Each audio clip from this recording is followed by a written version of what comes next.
Ladies and gentlemen, the acid capitalists, night has descended in St. Bart's. And I'm coming at you with the introduction. I do things in the reverse. Anyway, welcome another acid capitalist, and we're back with Josh Answers. And he should be called Josh Asks. Josh is of the trading fraternity, and he's out there trying to educate folk who are trying to get the disenfranchised who are trying to get a leg up in the market. And so this is an episode where I try and lay it out. I try to reflect on some of the things I've been writing on Twitter this week and trying to talk through some of the trades. We look at some of the charts. I really hope you enjoy it. I think it was fun. We have the 30-minute break, I'm afraid, for everyone that kind of doesn't want to pay. I'm sorry, folks, but I ain't cheap, and I'm on a mission. I'm on a mission to get the message to spread asset capitalism. I recommend you panic. I hope you enjoy the show. All right, ladies and gentlemen, you already remember the face. I mean, you remember the torso too. We were talking about that, but it's Hugh Hendry. I hope you know about him by now, but we are doing part 2. We're going to talk a little bit about what we talked about last time. That was in the middle of the banking collapse and everything else going on. But now we got a couple of other things happening in the world, from debt ceiling to even NVIDIA up $200 billion. I mean, the day we're doing this, we're even doing this on a crazy day. So, Hugh, how are you living, man? How has it been? It looks like you're at a new location this time, too. It's looking beautiful out there. Yep, Josh, my brother, great to be back. The last time we spoke, I was in Malibu, and now I'm in St. Bart's. I mean, where's my violin? My life, it's so tough. I've been on the road for 3 months. I got back to my spiritual French home this week, and I'm ready, Josh. Bring it on. Yeah, you're ready. All right, let's go. Number one, everybody's talking about it. Debt ceiling. I feel like we have to talk about it. I know, it's not supposed to happen. It's good. I grew up in the era of this, so like 2011, 2013, I was a younger guy getting into stocks and all that. So I saw a different episode of it, but what do you think right now? I mean, if we get a deal or not tomorrow, there's only a couple days till the supposed X date. I mean, where do you stand on this right now? I mean, it's like taking a plane trip, of which I take many. It's the assignment of probabilities. You can't say never, and yet we fly. I fly high. Hey, man. Wow. It's going to be resolved. I think it will be resolved Friday. Tomorrow. If it's tomorrow, tomorrow. If or today, as the folk watch this. If it's not, we got the Memorial weekend. We start trading in Tuesday. If they don't resolve it tomorrow, the equity market will come down hard. The equity market will just start breaking things until the knuckleheads get a deal. But we'll get a deal. So, but even in the same respect to the analogy, flying. So you're not worried about the turbulence, and you're not worried about the pilot either, or anybody else on the crew. I'm worried about the damn pilot. I mean, they're all damn crazy. And turbulence. Yeah. I mean, I've got my seatbelt on. I mean, I'm out there staking my reputation on the 30-year treasuries or the TLT, and those suckers are bleeding. Okay, and that's all right. Perfect, great segue, because literally, I want to talk about the bonds now. And I mean, this last couple weeks, I mean, it's been like part of the debt ceiling. People are worried about, like, what do you think about the refunding now? So, like, if depending on the resolution, how do you think that's going to play out for the bonds and the tilts and everything else? Yeah, I mean, like, the ordinary folk they've been peddled like this kind of fantasy nonsense. I mean, again, folks, remember, right? The talking heads, the people they interview on TV, the guys and the ladies that wear suits, the Palm Springs Pearl set. I watched something yesterday. Oh my God. Someone sent me a link on Twitter, and it was Goldman Sachs head of, I would call a head of anti-wealth. And she's like, Yeah. We think this is the point in the cycle. We call it the bend. It's not the break. I mean, like, cute slogan, but bad banana. What was the question again, Josh? I'm like, How are you feeling about, like, I mean, with the bonds right now? Do you think? The bonds, yeah. And the refunding with the Treasury. Oh my God, yeah. But years are going to go higher because they're going to sell so many treasuries. That is misleading. Okay. So, see, there you go. That's a hot take. That's a hot take. What do you? So I want the good folk to go onto the www and look up Say's law, Says, a French economist, dead a long time ago, but a cute little statement that supply creates its own demand. Okay, so let me put that into context. The environment that creates the supply. And what is the supply? The supply is of treasuries.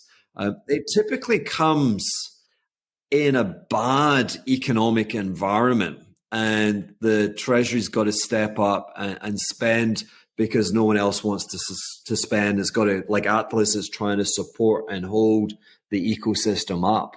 And therefore that coincides essentially with risk aversion. Like the people don't really want to take a lot of risk.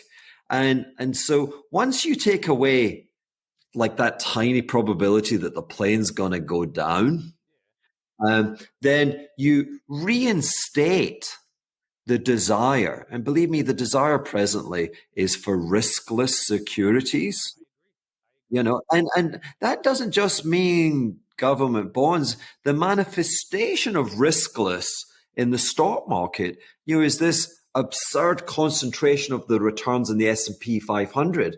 Like 12 stocks have accounted for more of the gain. And indeed, you mentioned NVIDIA. So today it's even more extreme. Probably the 12 stocks account for like 115% of the S&P's gains year to date. Why is that? It's because they're deemed to be riskless. Riskless in the sense that they are independent of the economic cycle. And forget the talking heads. If you're engaged in the economy, if you're an entrepreneur, if you have a business, you don't need me to tell you that the economy is soft. Yeah. So the supply thing is just like people peddle fears. I just try and peddle logic. There's feel. So I love it. So you're saying the demand will be met. The demand, $700 billion, $1 trillion at refunding, it'll be met. And then now we get rid of the debt ceiling impasse. Nothing to worry about. Everyone's going to eat it up. And that's what you're saying, right? That's kind of what I'm saying. I mean, I was putting out today on the Twitter, I was like, I think the more important question is where do stocks go with the resolution?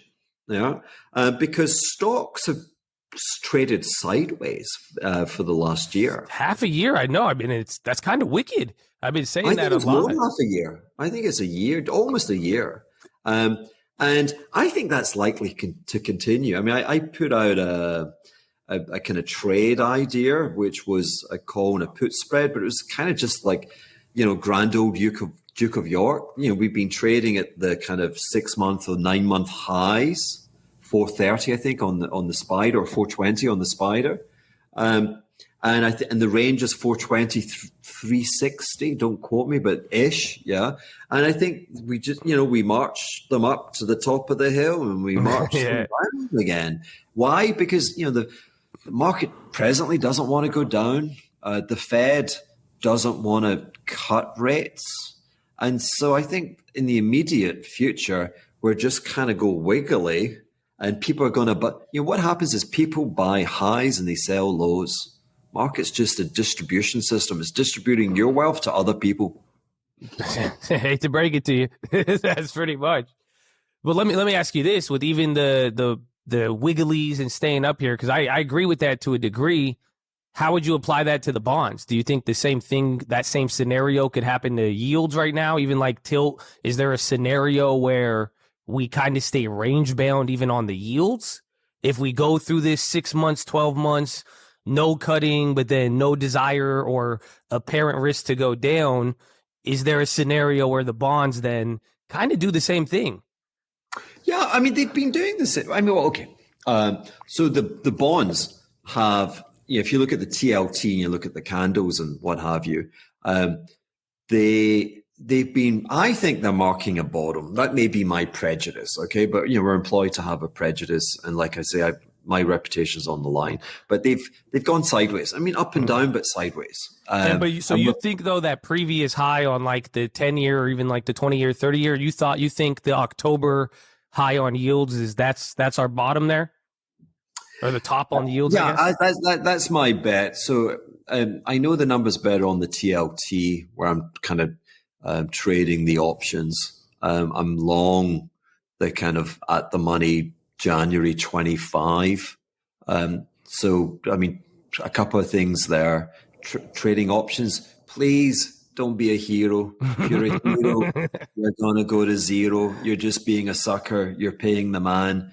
They'll write those options to you every day. So like no more than 10% out of the money. Keep it real, folks. And if you're buying options, buy time. Like theta is such a killer. So that's why I'm kind of 100 strikes and I'm out to 2025 because things just take a long time to break. Bro, you just said theater is a killer. I love it. I feel, hey, man, option traders, I hope you heard that. I feel. Actually, let me ask you this. When did you even start with, like, long duration bonds? Like, were you even trading these back in, like, 08, 07? How long I guess the fascination with the tilts, how long have we been focusing on this?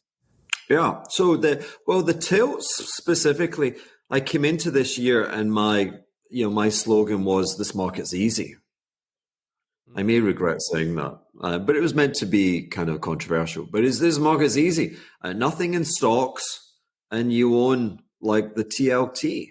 But I still think to give you a little credit there, man. I think you're kind of right on the easy sense. Going back to what we just said about the 5% bonds, 6% bonds. I mean, in a weird way, there's still the easy dynamic of you could sit there and still get a solid return if you're okay with missing out on 200 PE NVIDIA or just rocket ship, Well, I mean, many things there again. The NVIDIA, I've had, I took so much troll and bad karma because I said to the community, if I had it all over again to do, my message, if I was my first year, actually I did this if I think about it, you got to get out the gates and you got to be a hero, a smart hero, okay? But what you want to find is you want to find something that is in a profound rocket ship uptrend. It'll be volatile, so you're going to have your wits around you. But you can't be launching a hedge fund and kind of targeting 10% returns because no one cares, right? So I got lucky. The rocket ship for me in 2003 was gold. My God, that was hard, but I made 50% and I got 15 years of running a fund. If we look at the kind of the 2 years after COVID or the 18 months, the rocket ship was Bitcoin. And lately it's NVIDIA. And I've been cutting up and playing around with some of the Stan, the legend, the greatest macro trader of living. Mr. Drunkenmiller? Mr. Drunkenmiller himself. And even Stan's saying, hey, listen, he's been around for over 30 years trading. He's been through bad recessions. He's been through when the S&P's lost 60%. There's always something going up. It might be staples. Back in the 70s, it was oil. If you go back earlier, defense companies, there's always kind of something. And Stan was like, don't tell me the fundamentals on NVIDIA. I just can't tell you, we're in an arms race with regard to AI, and we're in an arms race with microchips between the US and China, etc. And if the economy goes down, does NVIDIA go down? Don't know, question mark. So the challenge with rocket ships is do not impose your fundamentals. they always respect the legitimacy of the price trend. And what we saw overnight, the gap higher, yeah, the earnings were, it would seem exceptional, but the gap higher, just people were getting punished. You do not be a contrarian on an uptrend. So that's NVIDIA. On the bonds, let me tell you something staggering.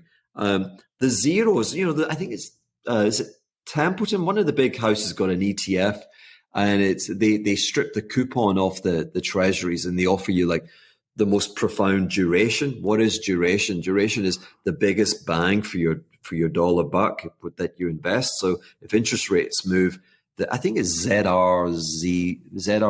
You'll know it better than me, or ZRZO. I know. I trade the shorter term one. So like Bill, I like Bill, and I like even IEF and anything there. Yeah. But is it a 30? It's longer. I mean, don't get me wrong. I like the dollar bill, y'all. But no, what you see, the problem is you don't have access to an ISDA contract. Okay, so you don't really have the leverage. And the problem is if you buy the short tenors, i.e. the anything less than 10 years, you can be right, but you don't make that much money. Yeah. And so to kind of amplify your return, you've got to take on more, we call it duration or maturity, in terms of pushing the maturity date further and further. We talked about this last time. We were talking the bang for your buck, but you're thinking the bang for your buck comes from the time on there, and that's what's given everyone. I mean, it does. I mean, it's just a statistical, boring thing. And that's where you can turn. So it's a smaller amount for a higher return rather than being right, small or big. But then if you're not leveraging it, you're not making a good return. Well, I'm talking about, if you've got $10,000, you will make a hell of a lot more if you're owning long maturity treasuries than you will owning dollar cash. So the stock I was talking about is ZROZ. It is 25-year plus in maturity. It's a zero coupon, so there's no yield. It's just price, baby, and we're in this for price, yeah? And it's fallen from 200 to 87. The comparison would be the TLT. It fell from 180. You said this is ZROD or ZRZ? ZROZ. Interesting. Let me take a look at zeros. It's too early to buy this. PIMCO. It's the 25-year. 25-year plus ETF. Interesting. Because I look at TLT. I use all the other ones, whoever makes TLT, Shy, all those. I think it's Invesco. We'll bring up a chart of these, but what you'll see is the best thing you can say is they haven't made new lows in the last year. Everyone's been screaming inflation, and these are catastrophically bad assets to own if you think the future is inflationary. I happen to disagree, and that gives me the curiosity to want to be long. But again, I keep pleading with the good people trying to make a buck.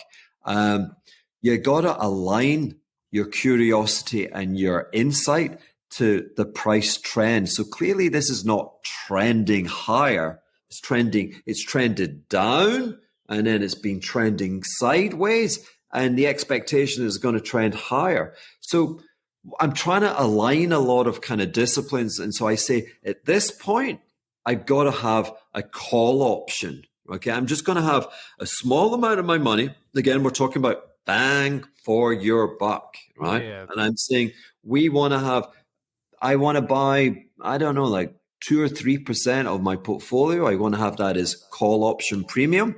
I don't worry what happens today, tomorrow, etc. I've got, how many days is it until January the 27th, 2025? It's a lot of days, a hell of a lot of days. And so I'm kind of sitting back. I'm like, I think I'm going to be right. Another point, but on those ZROZs, the borrow cost, so there's a lot of people shorting them because they think yields are going higher and higher. Yeah. Net shorts even on the treasuries right now still. Oh, yeah. Well, remember, like for every short, there is a long, but yeah. But the cost of the borrow on the 25-year plus is 14%. So you could actually sit there and you could own the underlying paper, and you could you could lend your stock to the short community. Honestly, that's what I was gonna say. I was like, because it seems like these strategies too, we're talking leverage, but if you wanted to go less leverage but still have exposure, you could just straight up buy the ETF with shares, and then you limit. Now you even just eliminated the whole time factor too. So then, if anything, any theater, I love it, man. The theater kills, bro. And so I feel so if you were doing something bigger or you just didn't want more leverage, you could. Would you agree with getting behind the shares, or are you thinking you only hit this with leverage options and then that's it? Well, I'm saying that. So let me have a look at the TLT chart. I'm juggling between my screens. Let me put it in.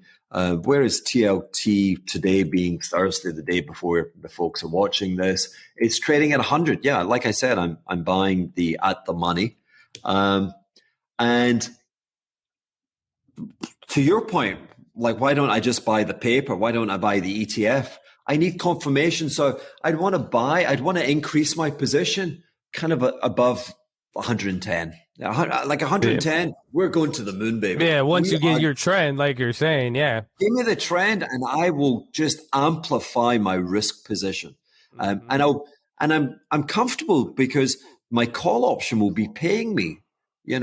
What is the return on the call option? If we go to 140, I mean, this is all just like speculation on the future. I haven't seen the future, but at 140, I think you make like 3 times your money on that thing. So it's a leg in, which allows me to amplify and start taking the risk, which is it's going to pay for my next vacation. Well, actually, it's going to pay for my next divorce. Actually, no, I'm never getting married. That's funny, man. You're gonna think I'm a sicko with this trade, because I like the tilt trade. I actually agree with you. I think it's just gonna be I think we have to just sit through the shit show, let everybody go back again. That's why I'm so obsessed with that theater kills line, man, because I think there's going to be a lot of pump fakes on the yield curve. I think there's going to be a lot of pump fakes with the bonds going back and forth. But what do you think about playing the bond futures? Because I've been buying 10-year long futures anytime I get my impulse, but that's like extreme leverage at that point, though. I mean, for anybody watching, it's too early for the, let scale into that as we get to 110 and like really take it above 110. But then don't you have the other issue? I mean, I'm Johnny Foreigner, I mean, I'm sitting in a French island in the Caribbean. But don't you have like don't US tax citizens have, it's difficult putting it into a tax wrapper, the futures, no? No, it's actually I think you actually get way better tax incentives for futures. So is that because you just lose a lot of money and if you get a big tax write-off? They actually just give you, it's like, I think because it's not recognized. I think how they recognize it just allows you, like, you could take way more losses on futures, and then the gains, like, they just write off like dollar for dollar, just how it balances out. I mean, I've only had more positive tax advantages from futures than not. Okay. Well, I mean, I ain't your accountant, but the basic message here is we've got an idea. We've got a kind of an insight. We're staking the ground. We've had a year where, despite the hysteria about inflation, we haven't made higher yields or price lows. Okay, we're buying like an asymmetric, which is to say we have a defined loss. We're comfortable with that. We've got a lot of time for it to play out. The loss is not going to explode on us because we've got a lot of time. And then if the price starts to get some mojo to the upside, then we're going to come in. And for me, my first thing would be I'd come in and I'd probably take a physical position in that ZROZ. And then as we climb that thing out of the hole, we might be looking to scale into your futures. I mean, that's the way we're rehearsing. Investment is all about your plan. I feel like because with all these bond plays, I feel like the problem is that a lot of people want to just buy it and think every news event is going to be that confirmation when like it seems like we're looking for a confirmation that is going to be way, way bigger, or it's potentially a couple more months out, even up to 2 years out. We hit the 30-minute mark, and being a capitalist pig. So folks, we're going to lose the people who are just not paying. I'm sorry. I mean, you'll probably be able to watch it on Josh's channel, but my channel, I'm afraid not. Sue me, but, I'm pouring my body, my soul, my mind into this stuff. And I don't do anything unless I can make like $1 million a year. Like, I'm sorry, does that sound harsh? But I got expenses, I've got a lifestyle. But seriously, I'm a kind of 4 standard deviation person, and I seek a remuneration. I can't just keep giving free stuff. So we'd love you all to continue. Got the Patreon, got a bit of a dodgy WhatsApp group thing going on. We're going to sort that. But we're starting to do Patreon calls. We're doing group things, and the thing that me and Josh are going to discuss next is going to be wicked, and you're going to miss it. So anyway, maybe buy a hat, or I know you're giving me the finger, but Acid Capitalist loves you. Anyway, Josh, let's continue.